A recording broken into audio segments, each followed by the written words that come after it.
Nós estamos dando início a mais uma reunião do Instituto de Cultura Espírita do Brasil, o ICEB, em mais uma programação do nosso instituto.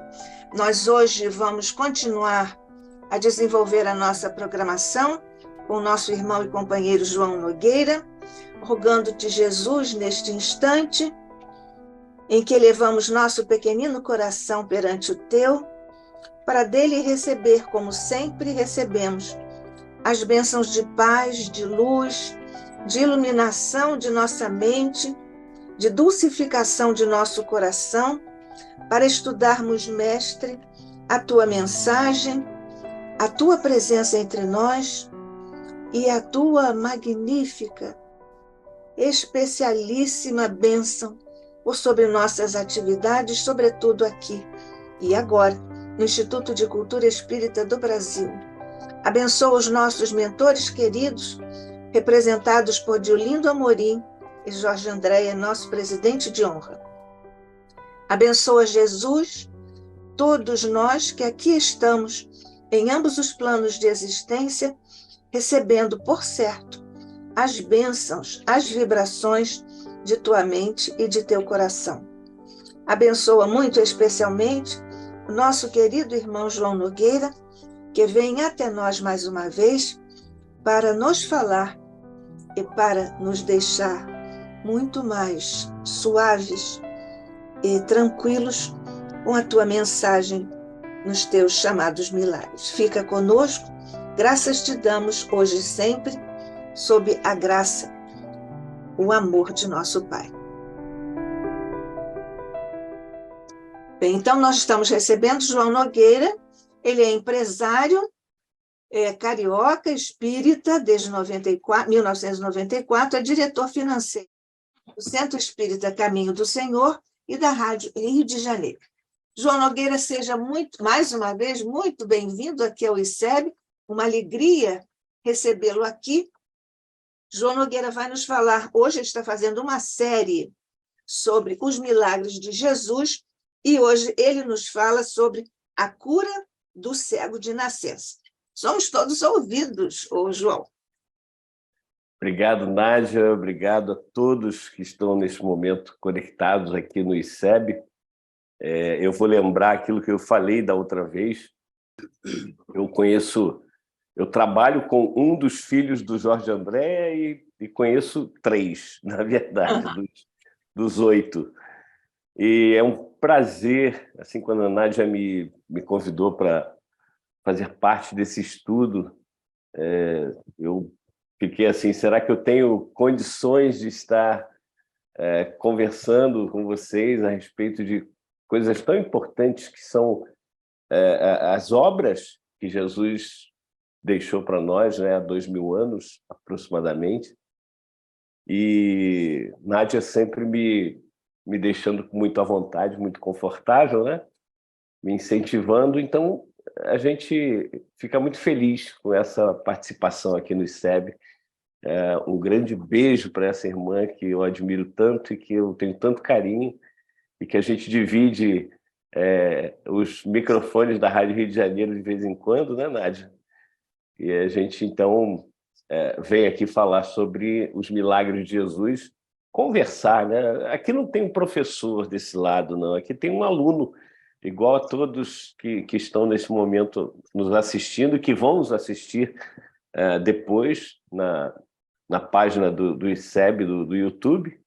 Aproveitando para fazer uma propaganda, né? Entrem lá no YouTube e procurem o ICEB, o portal do ICEB no YouTube, o canal do ICEB no YouTube, Instituto de Cultura Espírita do Brasil, e assinem, né? Se inscrevam e ativem o sininho. O sininho é importante para notificar que está entrando no ar uma nova palestra, etc. e tal, né? É muito importante que nós façamos essa divulgação, porque assim a gente faz com que a doutrina espírita chegue mais longe, para mais corações, mais pessoas que precisam dessa mensagem que é tão esclarecedora. Muitas vezes, e por que a gente escolhe esse tema central, que é os milagres de Jesus? porque muitas vezes nós estamos esperando realmente o chamado milagre na nossa vida. E muitas vezes também a gente não entende como é que se deu essa sequência de milagres e se aconteceu verdadeiramente ou não. Nesse caso do cego de nascença, é muito interessante, são várias passagens, eu fiz um vídeo há poucos dias sobre isso, são várias passagens que nos ensinam muito. A primeira questão é, quando os discípulos e Jesus se encontram com esse cego de nascença, é bom frisar sempre, ele era cego desde o nascimento, ele nasceu cego.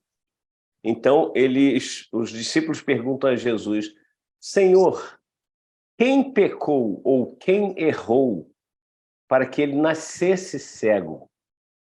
Olha a pergunta dos discípulos. Quem errou para que ele nascesse cego? Aí eles complementam a pergunta. Ele pecou ou foram seus pais? Então, Jesus, ao responder, ele fala, nem ele pecou, nem os seus pais.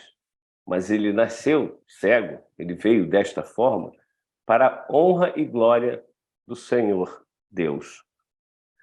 Então, o que Jesus respondeu foi, primeiro, Jesus poderia falar assim, ora, como assim ele pecou? Se ele nasceu cego, como ele teria pecado? Jesus está aí colocando para nós, como ele não disse, né?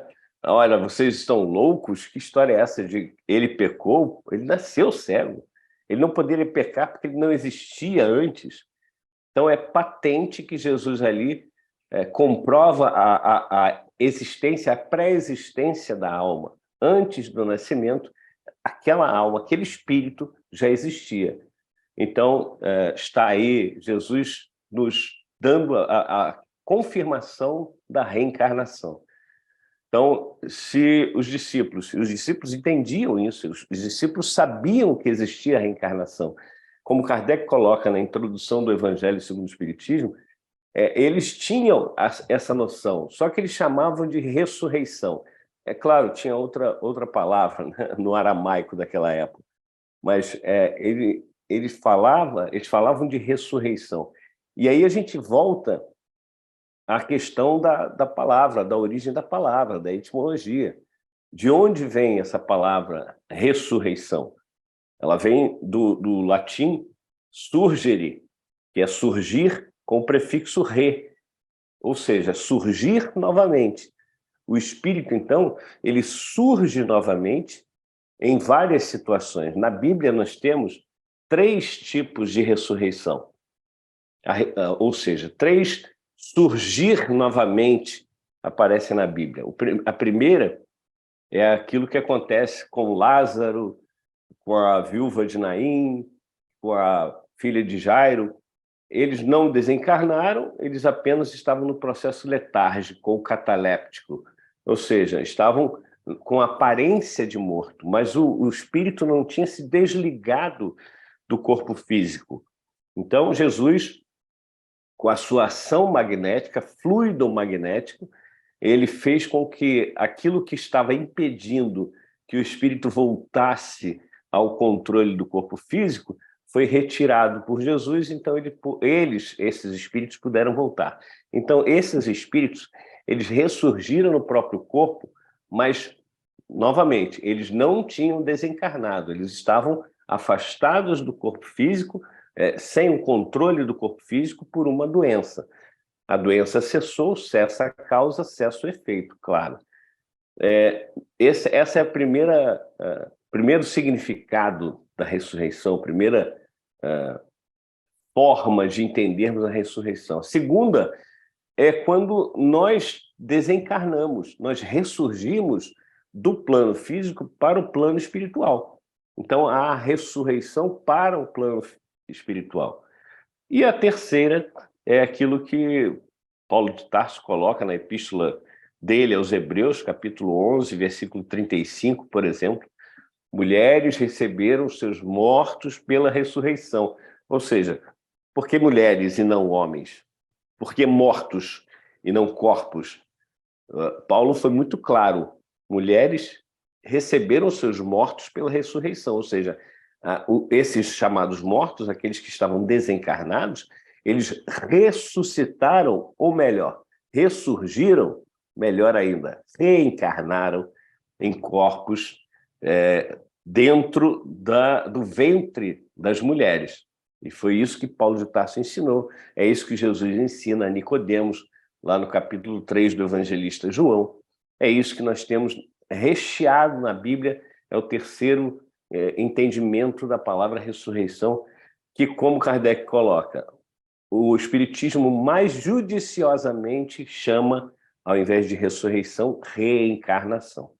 Então está patente aí no Cego de Nascença, nessa pergunta dos discípulos, que eles conheciam esse processo da reencarnação, não sabiam como se dava isso. E tinham o entendimento de que os pais pecando, poderia o pecado, o erro, recair nos ombros, entre aspas, dos filhos, dos netos, e por aí vai. E a gente vai até Jeremias, um dos últimos profetas do Antigo Testamento, onde Jeremias, no capítulo 31, versículo 29, ele fala o seguinte: naqueles dias, ou seja, no futuro, não mais se dirá: os pais comeram uvas verdes e os dentes dos filhos se embotaram. Não se dirá, dir-se-á: os pais comeram uvas verdes, os próprios dentes se embotarão. Aqueles que comerem as uvas verdes, os dentes se embotarão ou se estragarão, né? Então nós temos aí o profeta Jeremias dizendo que nós não resgatamos, ou não recai sobre nós, os erros dos nossos pais. Pode recair os erros, por exemplo, dos nossos avós, mais ainda dos nossos bisavós ou dos nossos trisavós e por aí vai. Por quê? Nesse caso, eu serei aquele meu avô, bisavô, trisavô e etc. Então, é o meu erro que recai sobre mim. E aí, o cego de nascença, olha que coisa interessante, né? Ele é curado por Jesus, ele não vê Jesus, ele é curado, e depois que ele fica curado, ele abre os olhos, ele começa a enxergar, ele não reconhece, não sabe quem o curou, e aí ele vai ser levado aos sacerdotes. E o detalhe, aquela cura se deu num sábado, e a tradição dos judeus era que no sábado não se fazia nada. Os judeus já queriam pegar Jesus. Eles já estavam muito incomodados com a fala de Jesus, aquela forma de Jesus falar que nós não devemos dar poder maior àqueles que eram os líderes da religião na época, porque Jesus, inclusive, expulsa os vendilhões do templo, e aqueles vendilhões do templo davam uma comissão para os sacerdotes. Os sacerdotes viviam daquele dinheiro que era arrecadado com a venda dos materiais. Parece até que a gente está vivendo aquela mesma época, né? Muitos templos, infelizmente, muitos ditos religiosos, líderes religiosos, infelizmente, têm essa prática. Nós, com o conhecimento da doutrina espírita, sabemos que eles deverão prestar contas mais à frente, no momento em que eles estiverem com a consciência mais alerta, né? Com a consciência mais realmente madura, então eles deverão ser cobrados pela própria consciência para tudo isso que eles fizeram. E aí a consequência será de uma reencarnação mais difícil, uma reencarnação mais sofrida, mais dolorosa, enfim. E nós vemos que aqueles fariseus e saduceus, que eram os donos, entre aspas, das religiões, da religião da época, eles estavam realmente com muita vontade de pegar Jesus, de matar Jesus, de tirar Jesus da cena da vida. E não conseguiam fazer isso porque Jesus disse: na hora certa vai acontecer, mas ainda não é a hora. Ainda não é a hora. Ainda não era a hora. O cego de nascença, depois de curado, então foi até os fariseus, até os sacerdotes, melhor dizendo, se apresentou como era a prática, como era a tradição, foi com os seus pais, se apresenta e eles então falam para os sacerdotes falam para o cego e perguntam para os pais, inclusive o ex-cego pergunta para os pais: ora, ele curou num sábado, mas como assim? Ele cura em nome do demônio? Ele cura porque ele está a serviço de Satanás? Ele é, então, Satanás. E aí o ex-cego diz, olha a grandeza desse ex-cego, e a gente vai entender, então, por que Jesus dá a resposta de que nem ele nem os seus pais pecaram, mas foi para a honra e glória de Deus, nosso Pai. Ele vira para os sacerdotes com uma grandeza, com uma moral tão forte, uma ética, melhor dizendo, tão forte, que ele fala: se ele é Satanás, eu não sei. Eu sei que eu era cego e agora eu vejo. Olha só. Eu fico imaginando como foi a reação desses sacerdotes, né? Aquele espírito de uma grandeza bem patente, enfrentando eles de uma forma muito corajosa, né? Mas os espíritos superiores realmente têm essa conduta, né, de enfrentar as coisas sem temer. Afinal, como Jesus diz lá em Mateus 10, 28, não temais os que vos podem matar o corpo, não vos podem matar a alma.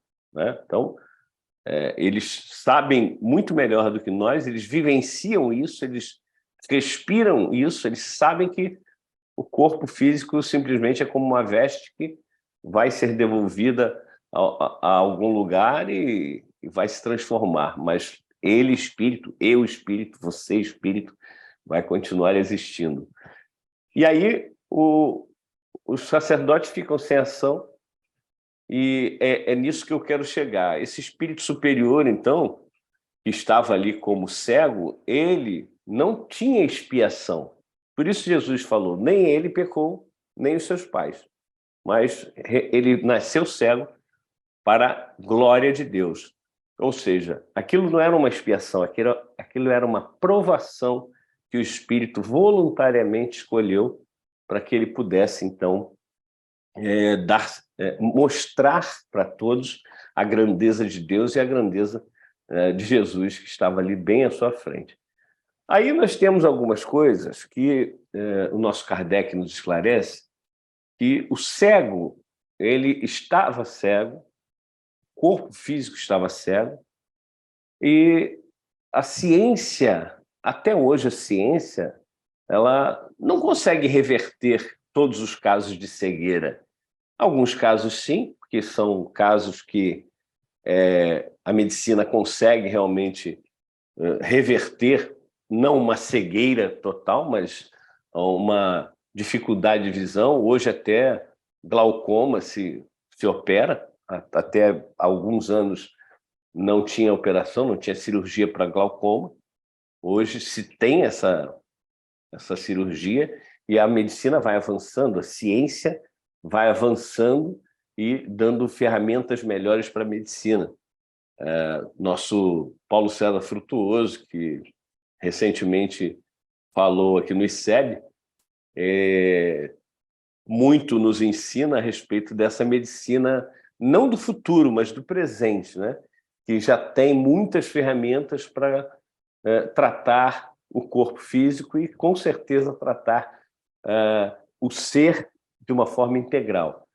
Mas ainda não dá para reverter uma cegueira total. Como é que Jesus fez isso? Como é que ele pôde fazer isso? Primeiro, como aquele espírito não tinha causa de cegueira, era uma cegueira voluntária, então Jesus não tinha que retirar absolutamente nada dele para que ele pudesse voltar a enxergar, e sim restabelecer algo que estava, digamos, bloqueado na visão, ou bloqueando a visão daquele irmão. Então, pela sua força magnética de Jesus, força, claro, primeiro moral e magnética de Jesus, ele retira o que estava bloqueando a visão e o ex-cego passa a enxergar. Cientificamente, a Nádia até falou para eu assistir o vídeo do Paulo César, que ele cita, né, Nádia? Ele cita. Mas, enfim, cientificamente, a gente pode entender que o que Jesus fez foi algo que a ciência atual ainda não consegue explicar. A ciência, por isso que Kardec, ele inicia, o Hippolyte, lá atrás, ele inicia o seu trabalho através da ciência, mas não a ciência material, a ciência que não era conhecida. Ele, na verdade, cria uma ciência nova. Ele inventa ou ele descobre, melhor dizendo, né? Porque tudo, na natureza, nada se cria, nada se perde, tudo se transforma, é a frase do Lavoisier, mas tudo nós sabemos que é criado por Deus. Então, nós, seres humanos, como diz o Roden, né, ele faz uma distinção entre criar com I, que é o que Deus faz, e criar com E, que é o que nós fazemos. Ou seja, nós criamos ou transformamos e Deus cria, ele realmente faz acontecer, faz aparecer. É do nada? Não, não é do nada. É do fluido cósmico universal, que é esse elemento primário que gera tudo e todos. Tudo que existe no universo é criado por Deus, por esse fluido cósmico universal, que foi criado por Deus também. Não sabemos como, e um dia, quem sabe, nós chegaremos a esse conhecimento, como está lá no Livro dos Espíritos, nas questões 11 e 18, em que 18, principalmente, quando Kardec pergunta se um dia será revelado o segredo de Deus, dos mistérios de Deus, e aí os espíritos superiores respondem, conforme o espírito vai amadurecendo, vai evoluindo, principalmente moralmente, Deus vai levantando o véu, vai revelando os chamados mistérios. E aí a gente vai conhecendo. Um dia a gente vai conhecer todas essas coisas, mas ainda não nos é permitido conhecer, porque o conhecimento de algumas leis, de algumas técnicas, pode acabar nos prejudicando e prejudicando aos outros também, porque nós precisamos crescer moralmente, a asa da moral, para que nós apliquemos os conhecimentos da inteligência, né? A inteligência seja aplicada de forma a beneficiar os nossos irmãos e não prejudicá-los, né? Eu vi que tem algumas mensagens aí, Nádia. Você quer trazer as mensagens agora? As colocações? Na verdade, o nosso escriba, ele colocou aqui as várias passagens, a propósito do que você comentava, ele foi colocando os fundamentos do Deuteronômio, do Êxodo, da Bíblia, que ele também coloca aqui a questão das traduções, ele coloca Sim. aqui. Se você quiser, ele fala da Bíblia Católica, fala da Bíblia da CNBB, e se você quiser, a gente pode falar sobre isso. Posso transmitir isso também. Sim, é importante. A questão a questão do sábado, né? Que ele coloca aqui na versão do Êxodo, numa das versões bíblicas. O Fabiano coloca aqui a Bíblia Católica, tem uma versão, CNBB também é católica, mas é uma outra versão, e a Bíblia hebraica, né? É muito interessante. E só lembrando, eu já falei para a Nádia isso, acabei de ganhar mais uma Bíblia, uma Bíblia católica dessa vez. Eu não sei, eu já perdi as contas, mas são mais de 30 Bíblias. E como a gente também estuda, baseado o nosso estudo no nosso querido e saudoso professor Pastorino, né?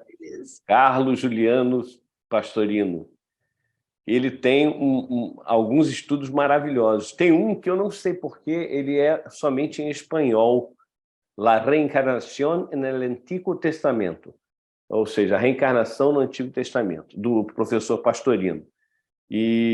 Mas só existe em espanhol, não sei porquê, se foi lançado em espanhol somente, ou se foi versado e perdeu-se a versão em português. Existe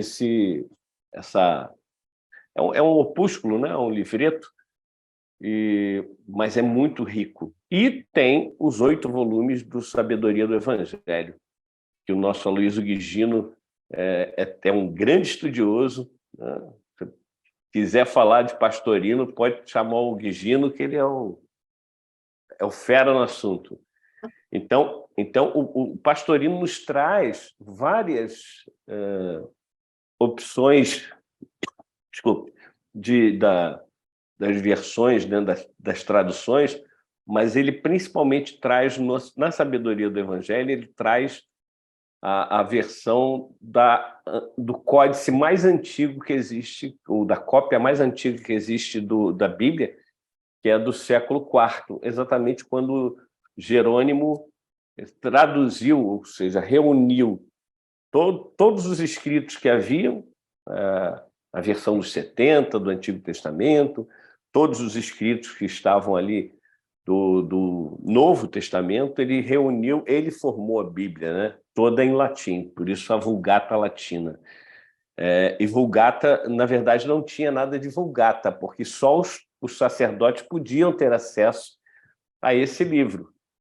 Só com Martinho Lutero e João Calvino, no século XVI, que eles, o Martinho Lutero principalmente, que traduz a Vulgata Latina para o alemão, que passa realmente a ser comum, né, a Bíblia, e aí poder o cidadão comum ler a Bíblia, a partir do século XVI. Olha quanto tempo passou, né? 16 séculos, 15 séculos, na verdade, para termos uma tradução. E aí começarem as traduções também, todas as traduções, primeiro, claro, para o alemão, para o inglês, para o francês, para o português, e vocês imaginam a confusão que a gente tem hoje dessas versões, inúmeras versões. Eu, quando faço comparação das versões, eu fico alarmado de tanta diferença que existe. Só para vocês terem uma noção, o capítulo 3 do Evangelho de Jesus segundo João, onde é o encontro de Jesus com Nicodemos. Nicodemos vai à noite encontrar com Jesus.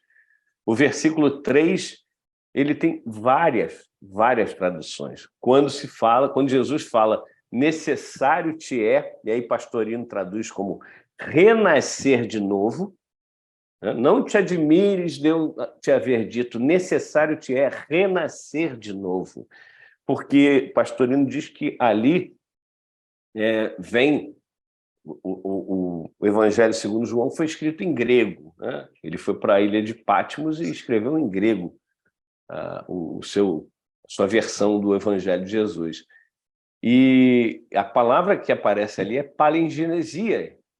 Palingenesia é reencarnação própria, clara. E aí nós temos versões tipo nascer do alto, nascer do céu, muita coisa que foi adulterada ali para que não aparecesse a palavra palingenesia e não desse o crédito à reencarnação, que era o que eles não admitiam. Tem a história aí dessa rainha que ela não admitia ter sido nada menos do que rainha em outra reencarnação, mas isso eu acredito ser lenda. Eu acho que os homens dos concílios, tanto de Nicéia, de Trento e etc. e tal, eles não queriam que a reencarnação fosse pregada, porque acabava com a ideia do céu e inferno eternos, né? Você acaba com essa história do céu e inferno, que é o livro que a Nádia, inclusive, estuda no Luz na Penumbra, todas as quintas, né, Nádia? Quintas, 21 horas. 21h30. 21h30. 21 é o André Monteiro. Então, nós temos... Mas o céu e o inferno pregado pela igreja no passado era aquele céu e inferno que era eterno. O ser ficava lá eternamente no céu, colhendo as delícias do paraíso, e os outros lá no inferno eternamente colhendo os horrores daquele inferno pintado por Dante de uma forma tão magistral e que, segundo a espiritualidade, não reflete o que realmente em algumas regiões umbralinas, né? Então,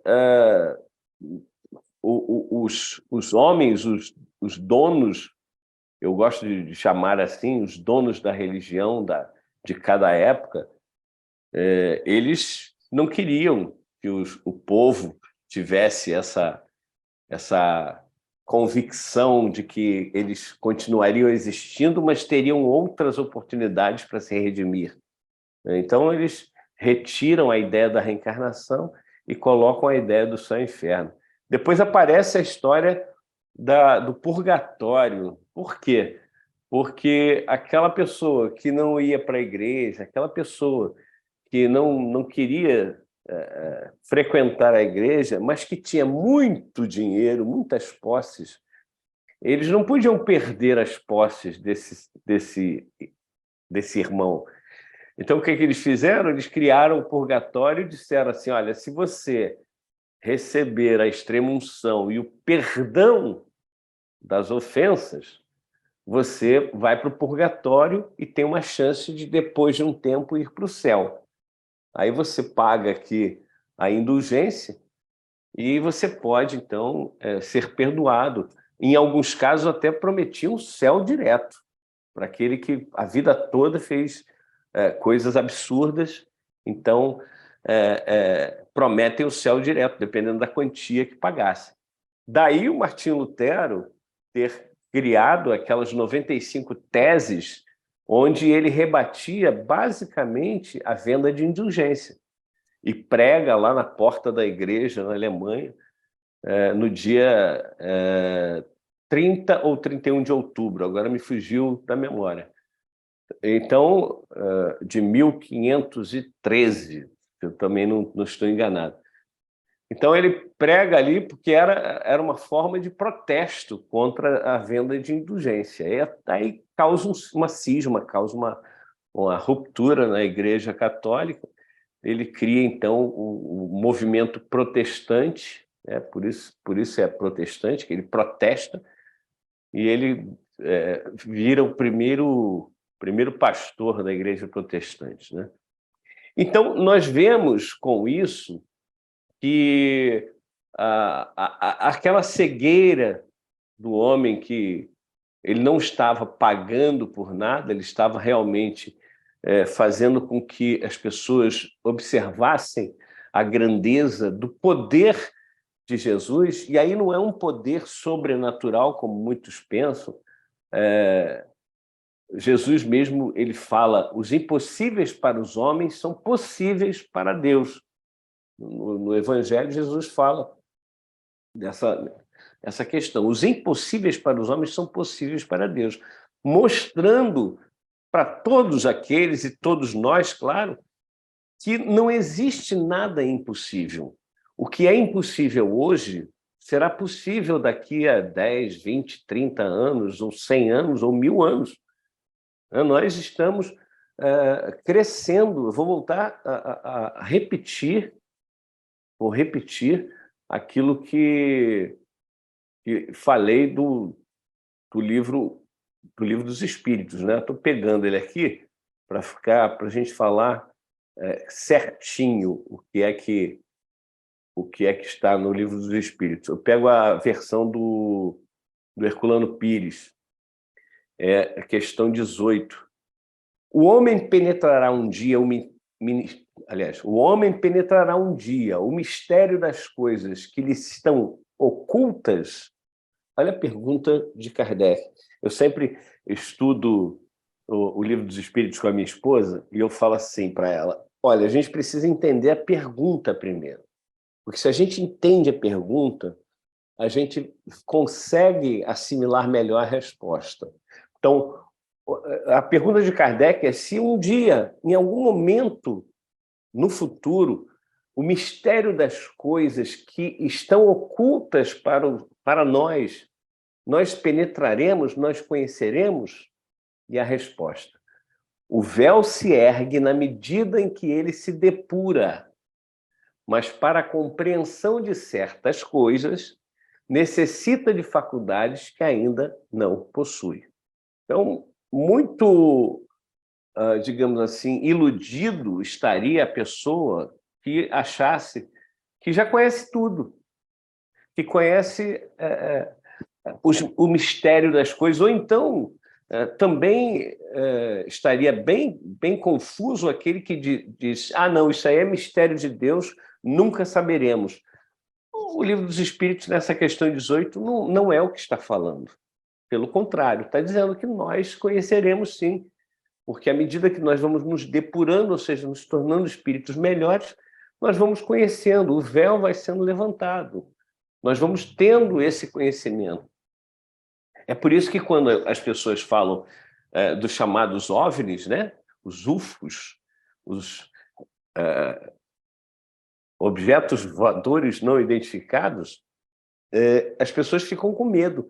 Ah, eles estão invadindo, eles vão destruir o planeta Terra, eles vão acabar com a raça humana. E eu digo, não tenho o menor medo disso, porque se eles são tão inteligentes a ponto de construírem naves que a nossa maior tecnologia não consegue nem entender, nem compreender como é que eles fazem isso, viajar à velocidade da luz. Outro dia lançou aí, o Elon Musk lançou o super foguete, que explodiu, inclusive, na subida, né? Então, aquele foguete consegue viajar a uma velocidade estupenda de 3.000 quilômetros por hora. Ora, velocidade da luz, para quem não sabe, é 300.000 quilômetros por segundo. Olha a discrepância, 3.000 quilômetros por hora, comparando por 300.000 quilômetros por segundo. E é essa velocidade que as naves, que dizem, né, que as naves dos extraterrestres viajam. Se eles são tão inteligentes para construir equipamentos dessa capacidade, eles são moralmente muito, mas muito mais elevados, porque Deus não permitiria que eles construíssem esses equipamentos, esses instrumentos, se não fossem moralmente mais elevados, porque realmente poderiam acabar com o planeta Terra se quisessem, né? Bom, mais alguma coisa, Nádia? Nós temos aqui uma pergunta do Fabiano. Ele pergunta, com base nos textos de Moisés acima, o Êxodo e tal, e Deuteronômio também, com base nos textos de Moisés acima, as palavras de Jesus estariam subvertendo a tradição judaísta ortodoxa? Pois é, Jesus, muitas vezes, viu, Fabiano e demais irmãos, muitas vezes Jesus ele choca os tradicionalistas judeus. Por quê? Ele fala, em um determinado momento, que eles fazem perguntas para tentar deixar Jesus numa chamada saia justa, né? Mas Jesus sempre sai pela tangente, porque era Jesus, era no espírito puro já àquela altura. E aí Jesus fala: vocês dão mais importância à tradição do que à lei. Porque a lei diz que o filho, os filhos, eles devem honrar pai e mãe. E vocês colocam o primogênito para servir ao templo. E aí ele tem que abandonar pai e mãe para servir no templo. Inclusive, mesmo que seja filho único. Então, vocês estão subvertendo, aí sim, né, usando a palavra que o Fabiano usou, subvertendo as leis de Deus e não subverter. Jesus não subvertia as leis de Deus, mas subvertia realmente a tradição que chocava, que era contrária. a questão do sábado, né, que o Fabiano colocou aqui no chat, né, do Êxodo, capítulo 20, versículos 8 a 11, é santificar o sábado, porque a questão, até os 6 dias, né, está lá no Gênesis, da criação, que Deus teria criado por 6 dias, e no 7º descansado, essas coisas que, graças a Deus, Kardec coloca muito bem no livro A Gênese, né? Que dia é, na verdade, período, e o período, nós já falamos da outra vez, né? Kardec traz claramente os períodos da criação, primário, secundário, terciário, por aí em diante. Era uma questão de mostrar para o povo que eles deveriam ter um dia para descansar. Eles deveriam, porque eles viviam trabalhando de segunda a segunda. Naquela época não tinha segunda, terça, quarta e quinta.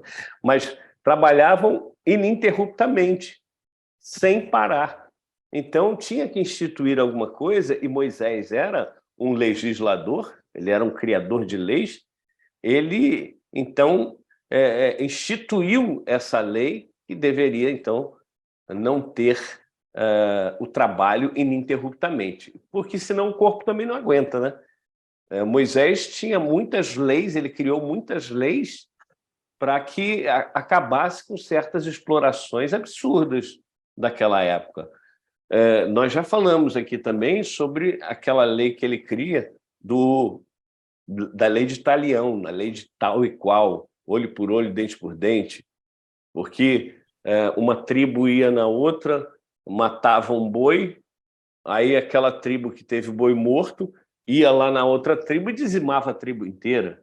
Então, Moisés teve que chamar e falar assim, não, a partir de hoje, Deus disse, e aí Moisés sempre colocava Deus, né, para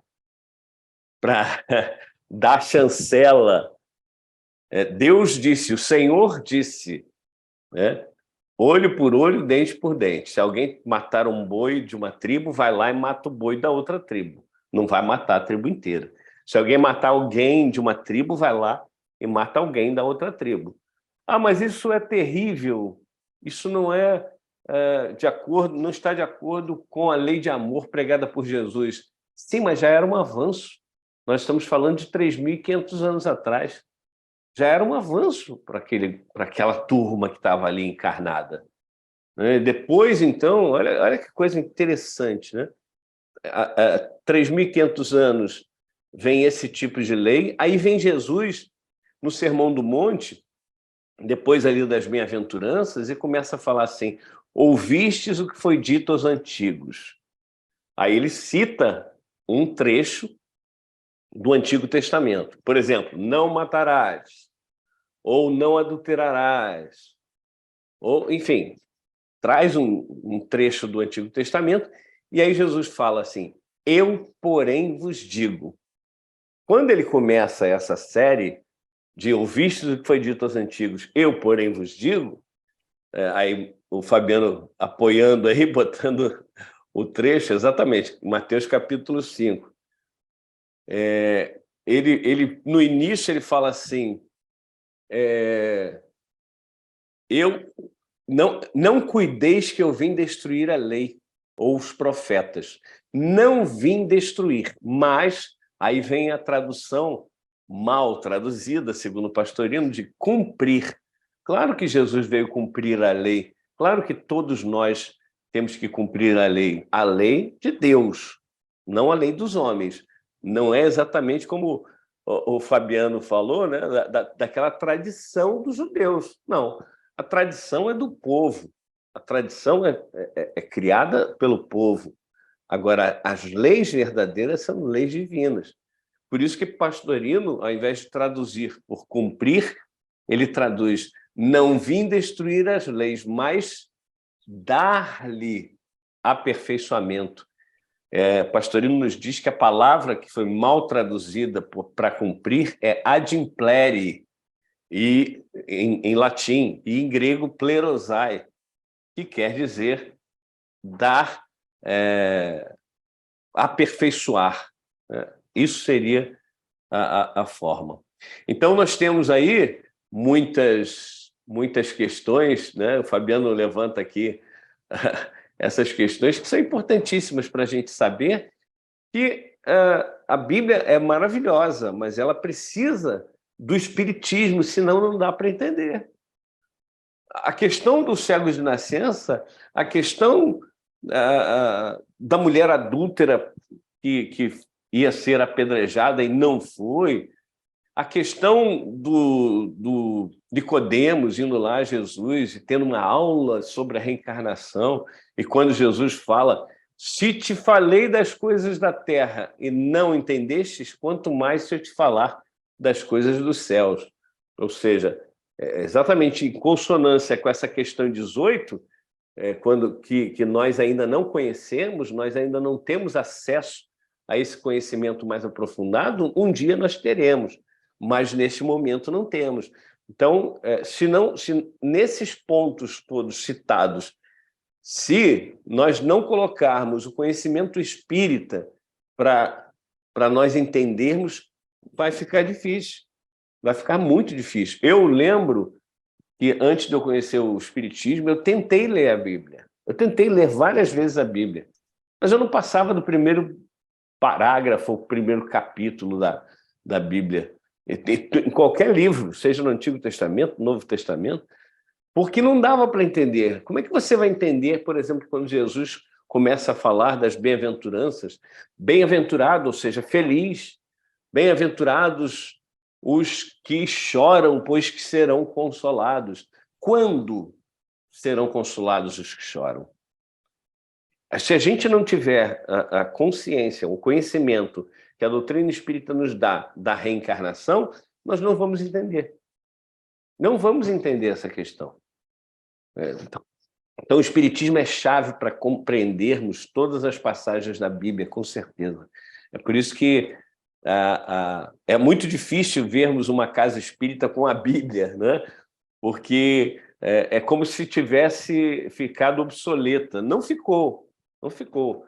Nem a primeira revelação, nem a segunda, nem a terceira, nenhuma das três está obsoleta.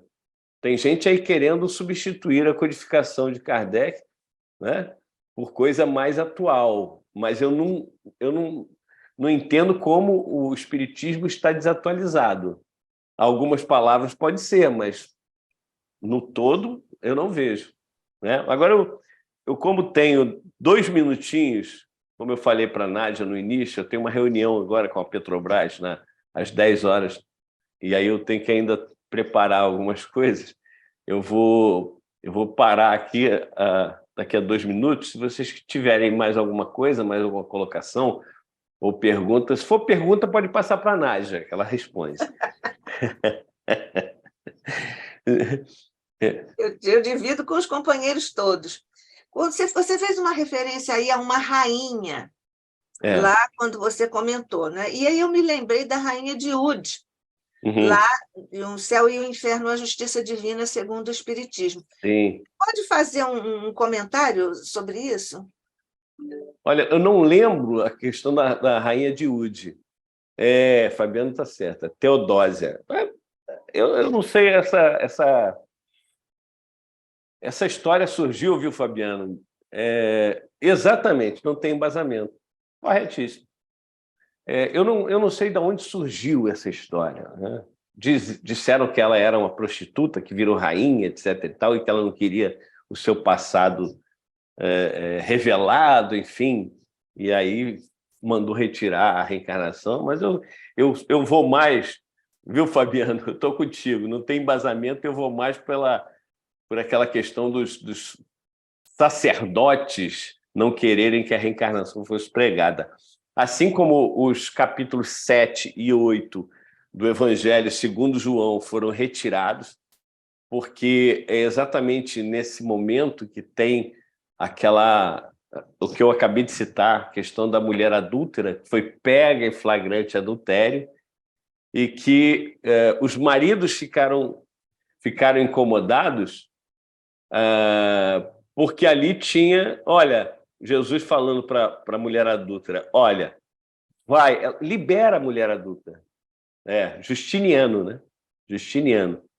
É isso aí. Jesus libera a mulher adúltera. E os maridos ficaram inconformados, porque diziam: ora, está dando aso para que o adultério seja cometido por aí. Bom, eu vou pedindo mil desculpas para todos os irmãos que estão nesse momento, mas eu vou ter que encerrar minha participação aqui por conta dessa reunião profissional que eu tenho daqui a pouquinho. Pois é, nós estamos protestando contra essa reunião, lamentando mesmo muito, porque tivemos e agradecemos muito a você, João Nogueira, pelos esclarecimentos, pela forma com que trouxe para nós vibrações tão poderosas, sublimes, da presença de Jesus junto de nós, com a sua clarividência, com a sua sapiência cósmica, que transparece em todos os seus atos, em todas as suas palavras. Nós agradecemos muito a João Nogueira, aqui no ICEB, por esse encontro tão delicado e tão profundo, falando, claro, do mestre que todos nós já escolhemos seguir. Que a paz de Jesus permaneça conosco, agradecendo-te, mestre amado, neste instante, essa sublime lembrança dos teus feitos aqui junto de nós, quando presencialmente compareceste ao nosso mundo, ao nosso nível. Nós agradecemos, Jesus, te rogamos que multipliques bênçãos por sobre nosso querido irmão João Nogueira, por sobre o nosso ICEB, por sobre os nossos mentores aqui do Instituto e por sobre todos nós que aqui estivemos em ambos os planos de existência. Paz e luz a todos nós, a toda a humanidade, vibrando neste instante por todos os nossos irmãos em provas e expiações em nosso planeta. Deus te abençoe, João. Jesus, nós te agradecemos, também a Maria, aos nossos anjos da guarda e aos nossos mentores queridos. Que assim seja, hoje e sempre, sob a graça de nosso Pai. Assim seja.